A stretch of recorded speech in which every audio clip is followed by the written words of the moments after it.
Salve, salve galerinha! Estamos juntos hoje para dar sequência ao nosso curso de funções inorgânicas e agora entrando na parte final. Essa é a primeira de duas aulas que teremos na parte de óxidos, ok? E eu trouxe para vocês nessa primeira aula, que nós vamos chamar de parte 1, a classificação dos óxidos em relação à acidez e os óxidos que vão ser considerados neutros ou indiferentes, ok? Venha comigo, espero te encontrar bem, tranquilo, louco para aprender química. Vamos nessa. Galerinha, queria começar definindo óxidos e pela primeira vez nós temos aqui uma função que nós não faremos a definição segundo Arrhenius. Lembra nas funções anteriores que ácidos, bases e sais, a gente fez essa definição baseada na solução aquosa. Bom, não seria coerente você fazer a dissociação ou ionização de um óxido. Então percebam a definição para óxido.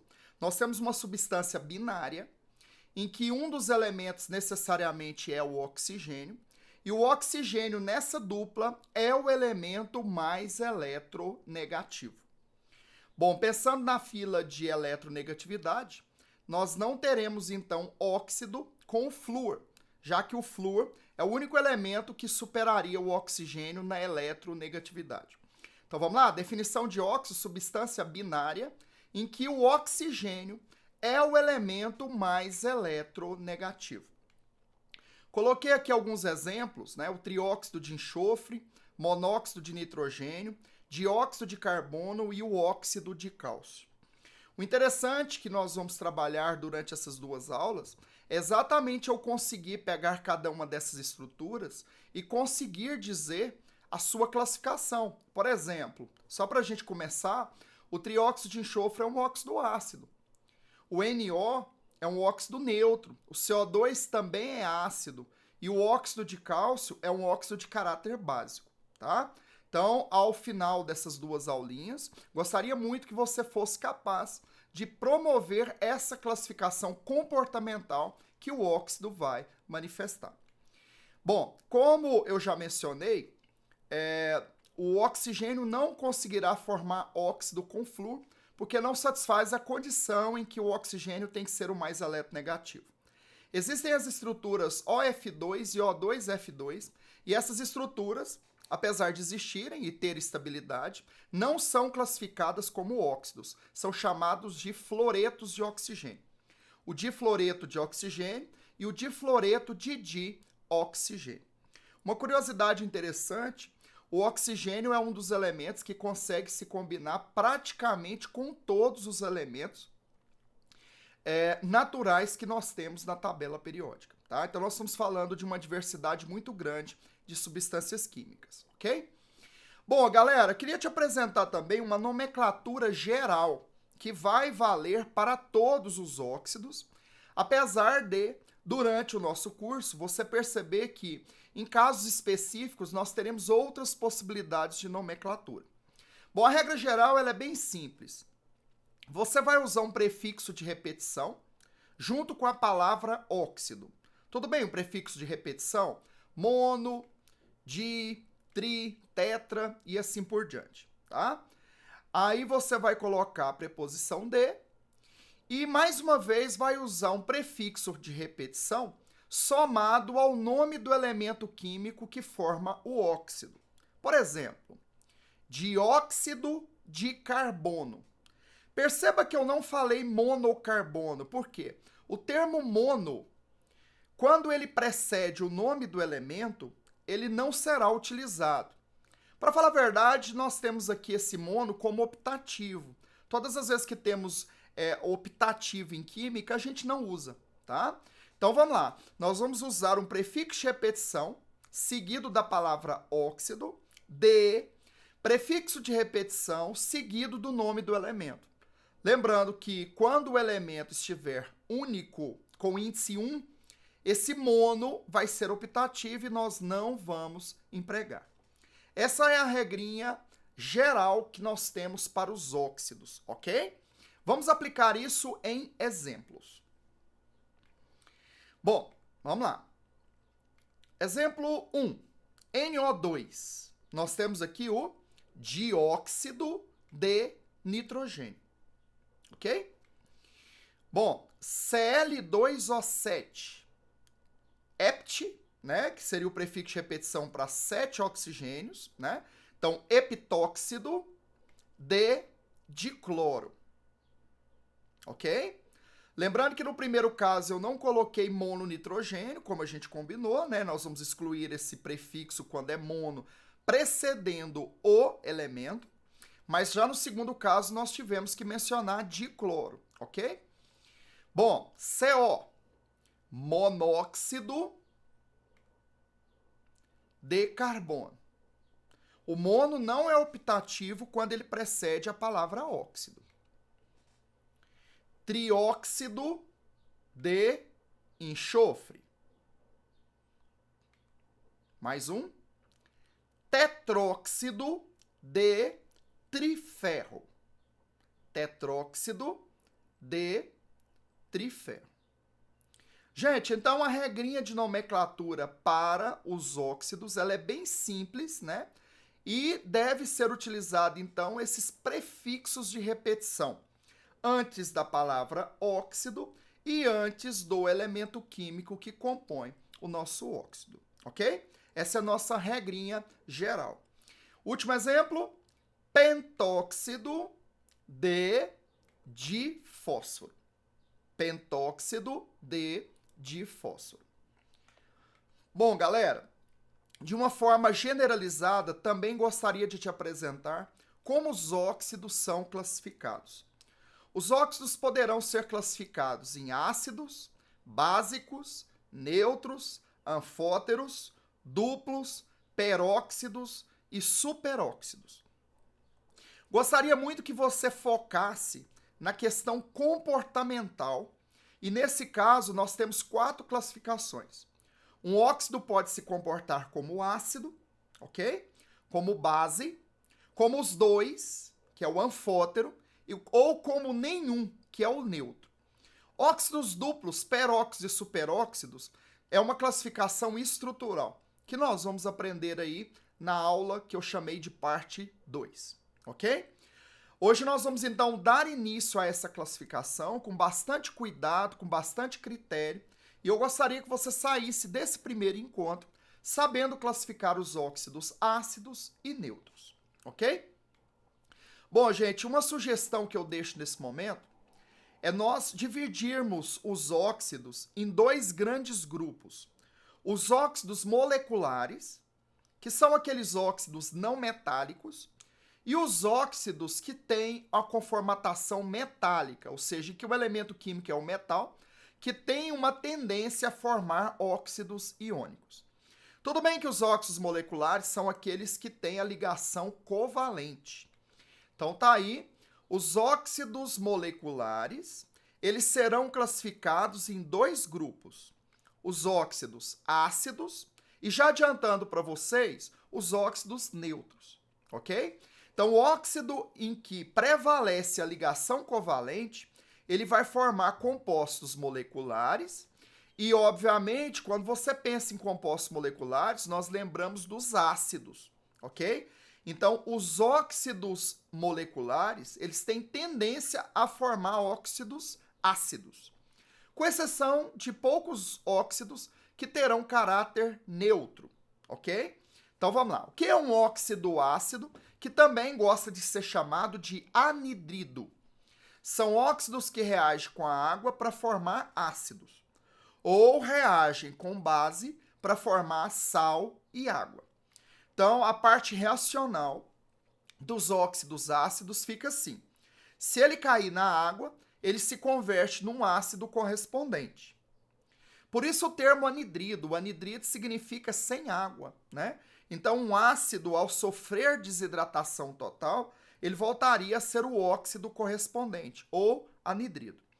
Obviamente, esse óxido ácido, ele pode se comportar como um ácido. Então, frente a uma base, ele vai formar sal e água, numa reação clássica de neutralização. Vamos aplicar isso em exemplos. Eu coloquei aqui alguns exemplos de óxidos ácidos. Olha aí, trióxido de enxofre, pentóxido de difósforo, dióxido de carbono e monóxido de dicloro. Eu queria que você observasse uma coisa comum entre esses 4 exemplos. O elemento que acompanha o oxigênio, ele é um não metal com tendência frente à tabela periódica de receber elétrons. Por exemplo, enxofre da 6A está a fim de ganhar 2 elétrons para alcançar o octeto.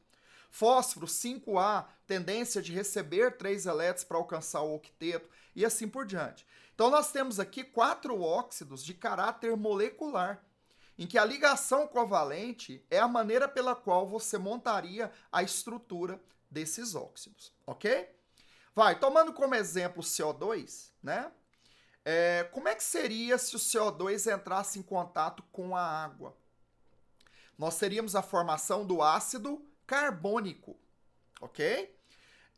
Sempre lembrando que esse princípio de você colocar água no óxido, a gente já estava utilizando dele na hora de formular um ácido. Hoje nós vamos, na verdade, efetivar esse conceito, tá? Então, ao colocar uma molécula de água no CO2, eu tenho o ácido carbônico. Então, já adiantando, o CO2, então, é o ácido carbônico desidratado. Então, ele é o anidrido carbônico, ok? Mas vamos estudar isso um pouco mais à frente. Bom, então tá aí. Óxido mais água tá dando ácido. Isso permite eu classificar, então, o CO2 como óxido ácido. Se ele agora cai na frente de uma base, eu pus como exemplo aqui o hidróxido de cálcio, nós teremos a formação de sal e água. Galera, você lembra que o sal, ele tem o cátion oriundo da base, eu até coloquei para você em azul, então, o cálcio mais 2, ele virá da base. E o ácido, ele fornece o ânion. Aí eu queria que você tomasse um cuidado. Quando você olha para o CO2, você não vê de primeira o ânion. Então, quem é o ânion que o CO2 será capaz de formar? Basta você pegar o ácido carbônico e fazer a ionização, retirando seus 2 hidrogênios. Percebam? Ó, ao retirar os 2 hidrogênios do ácido carbônico, eu tenho o CO3 2-. É ele que vai combinar com Ca2+, para formar CaCO3, que é o carbonato de cálcio. Galerinha, bastante atenção então, numa revisãozinha que vamos fazer do que está na sua tela. CO2, ao entrar em contato com água, virou um ácido.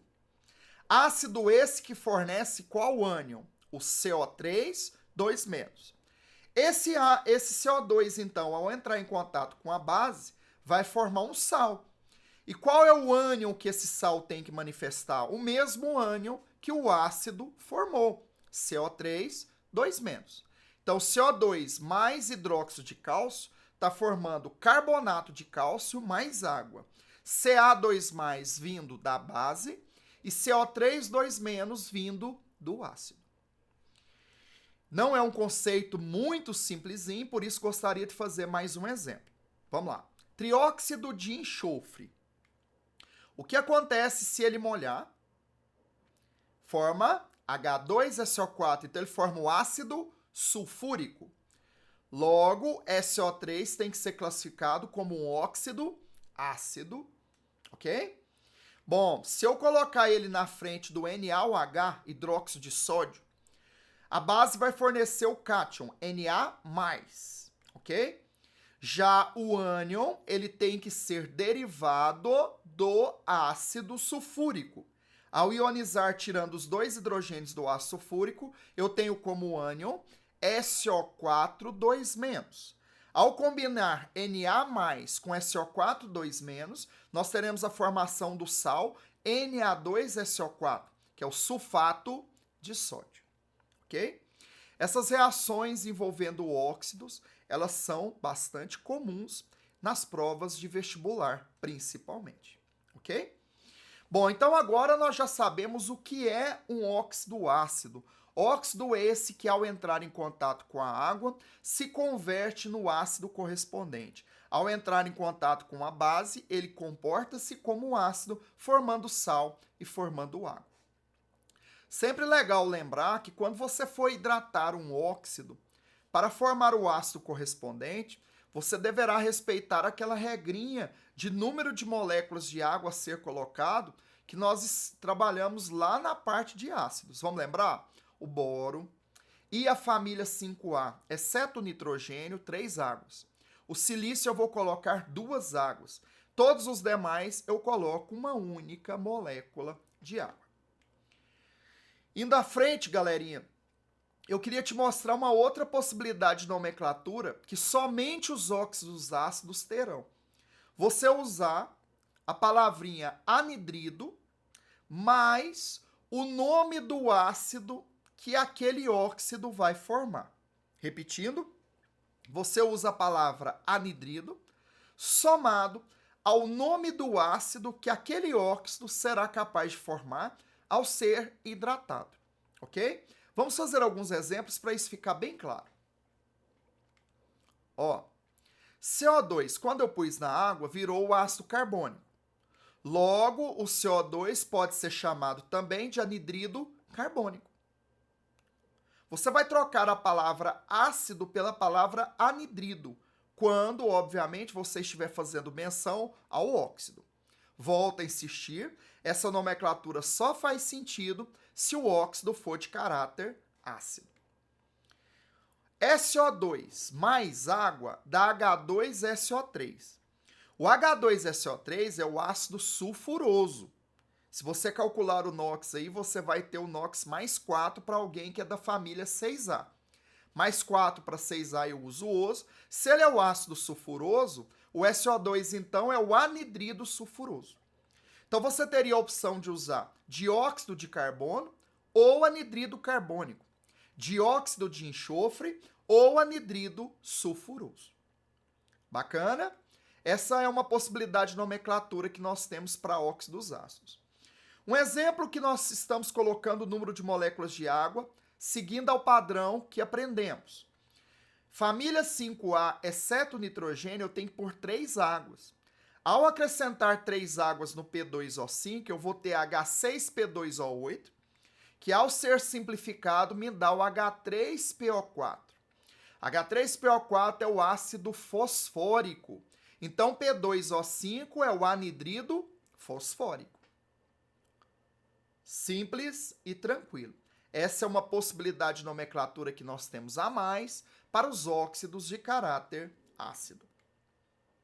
Se ele me pede para montar a fórmula do anidrido, aí você vai usar aquele padrão da família, a própria família, variando o NOx de 2 em 2, tendo a possibilidade de usar ico e ioso. Vamos aplicar isso em 2 exemplos. Ó, eu gostaria de montar, então, um anidrido vindo da família 5A. Quais as possibilidades de NOx que nós temos? A própria família mais 5, mais 3, mais 1. Ico, oso. Quando temos o terceiro NOx, a gente usa o abaixo do menor, o hipooso. Vamos lá então. Gostaria de montar o anidrido nitroso. Tranquilo? Anidrido nitroso. Vou ter que usar NOx mais 3. Basta então pegar o nitrogênio com NOx mais 3 e cruzar com o oxigênio menos 2. O anidrido nitroso, então, é o N2O3. Galera, tudo bem que se eu molhar o N2O3 com o número de águas correspondente, eu vou chegar ao ácido nitroso. Analogamente, montando aí o anidrido nítrico, desculpa, o anidrido nítrico eu usaria o NOx mais 5. Mais 5 com menos 2 formaria o óxido N2O5. Estamos diante, então, do anidrido nítrico. Anidrido esse que, se eu acrescentar uma molécula de água, eu teria a formação do ácido nítrico.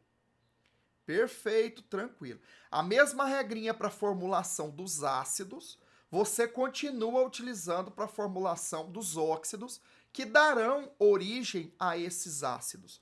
Portanto, óxidos que são chamados de anidridos. Gostaria que você tomasse cuidado com uma particularidade. Por exemplo, o NO2 é o dióxido de nitrogênio. Óxido esse que está envolvido com problemas atmosféricos relacionados principalmente à questão de poluição atmosférica. E aí a gente pode citar, por exemplo, a chuva ácida, né? NO2 que é liberado em escapamentos de motor a explosão, indústrias e etc. Se você calcular o NOx do NO2, do nitrogênio no NO2, você vai descobrir um NOx mais 4. Lembrando que um cara da 5A ele pode ser 5, 3 em 1.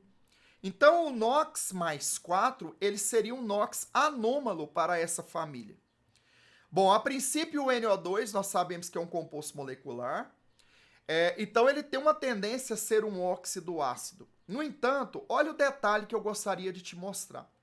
O NO2, ele tem uma possibilidade de formar dímero, que é se combinar o próprio NO2 e existir no formato de N2O4. É o processo que a gente chama de dimerização. Ao colocar o dímero do NO2 em contato com a água, nós teremos a formação de dois ácidos, o ácido nitroso e o ácido nítrico. Isso justifica por que o NOx do NO2 ele não está dentro do padrão da família. Ele é mais 4, significa que ele está entre o mais 3 e o mais 5, que são exatamente os ácidos, né, que serão formados quando esse óxido for hidratado. Gente, então, sendo um pouco mais claro com vocês, quando você encontra o NOx daquele elemento dentro da escala que a família permite, significa que ele vai formar um único ácido e, portanto, ele é um anidrido comum. Por exemplo, acabamos de ver o anidrido nitroso e o anidrido nítrico. Quando você calcular o NOx de um determinado óxido de caráter ácido e ele for um NOx fora da escala, na verdade, tem uma chance muito grande dele ser um anidrido duplo. O que significa? Ao ser hidratado, ele vai formar dois ácidos.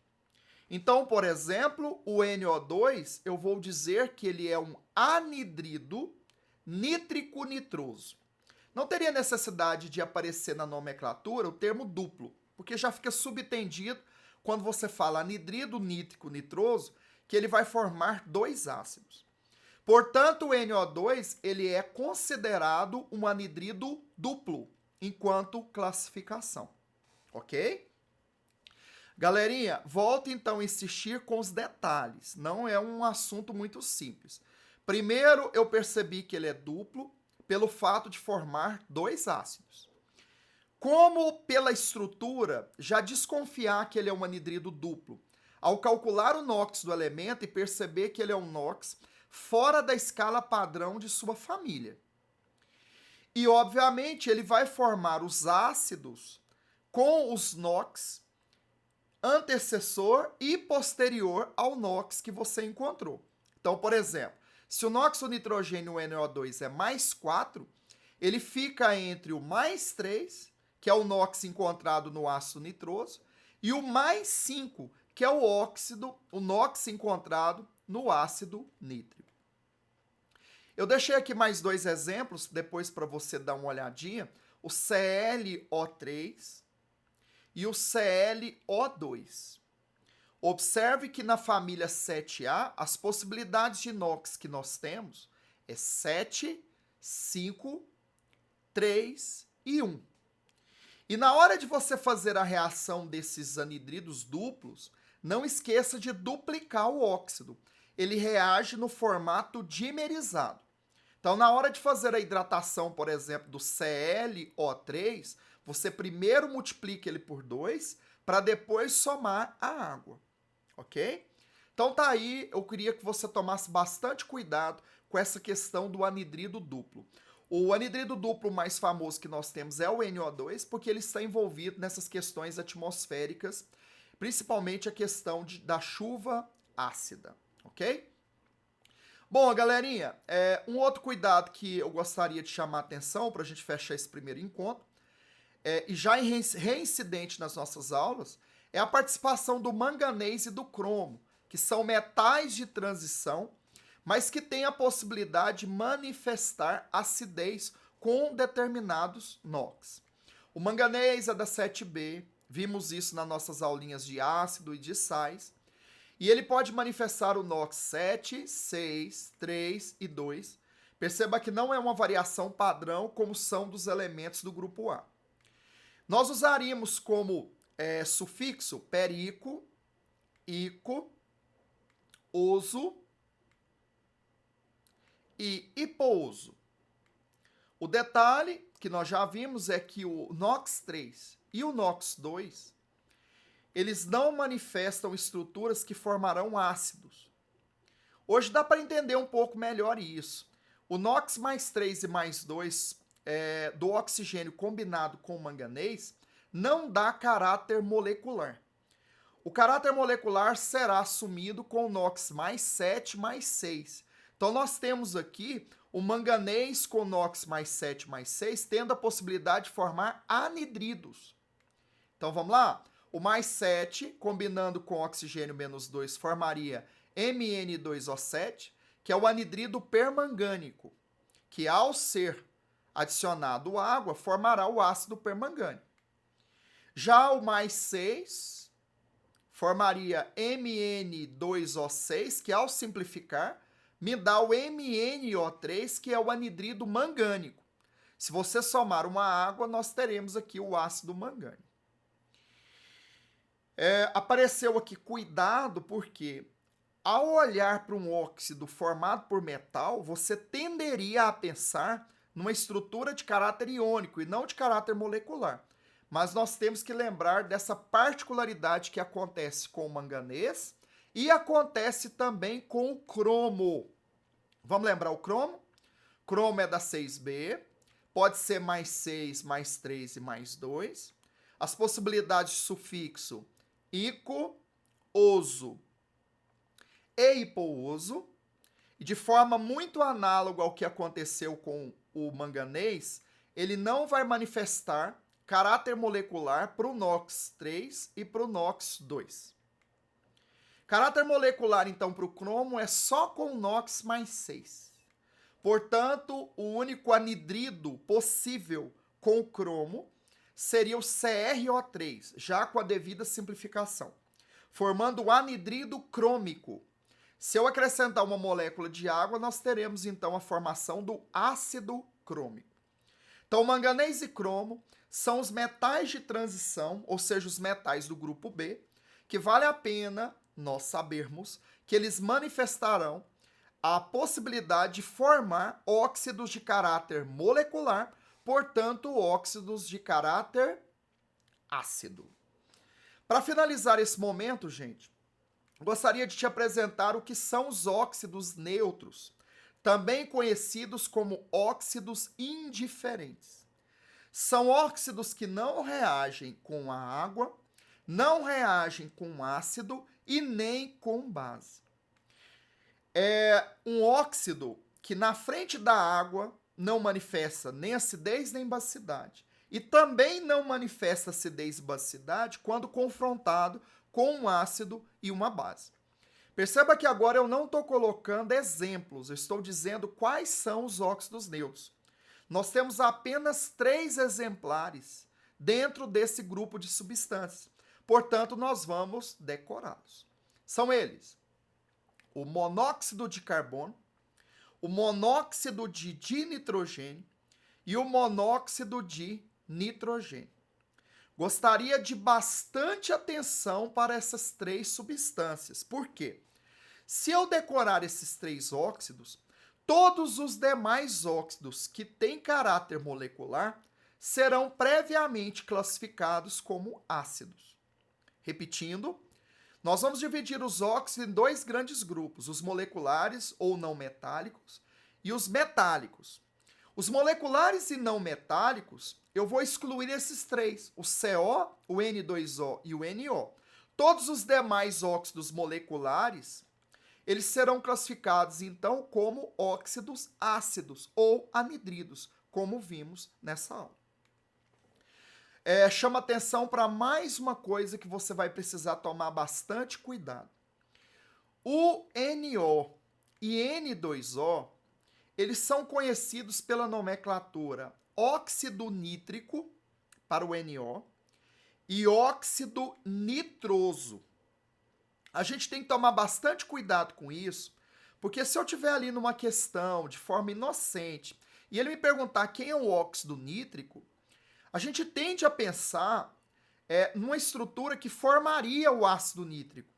E nós vimos nas telas anteriores que o óxido que forma o ácido nítrico é o N2O5, é o anidrido nítrico, que ao ser hidratado vai mostrar, né, a estrutura do ácido nítrico. Aqui o NO, ele não vai ter vínculo direto com o ácido nítrico. É só uma nomenclatura em que ele é conhecido. Então, volto a insistir.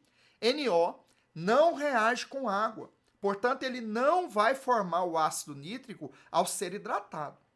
Mas ele é conhecido no submundo do crime, lembra, gente, aquela nomenclatura vulgar, usual, como óxido nítrico. Assim como o N2O é conhecido como óxido nitroso e também não tem nenhum vínculo com ácido nitroso. Bom, essa é a nossa primeira aulinha na parte de óxidos. Óxidos que é um assunto de altíssima incidência. Eu costumo dizer para os meus alunos que óxidos é a função inorgânica que carrega a maior quantidade de detalhes conceituais. Então, a minha sugestão para você: reproduzir essa aula fazendo o seu resumo ali no seu caderno, tá? Estudando cada um desses conceitos. Gostaria que você então saísse dessa aula sabendo classificar os óxidos que têm caráter molecular. Ou eles são neutros, ou eles são ácidos. Os neutros nós vamos decorar: CO, NO, N2O. Te espero para a nossa última aula dentro das funções inorgânicas, que é a parte 2 dos óxidos, tá? Fica na paz, com Deus. Te espero lá mais uma vez. Beijo no coração. Valeu!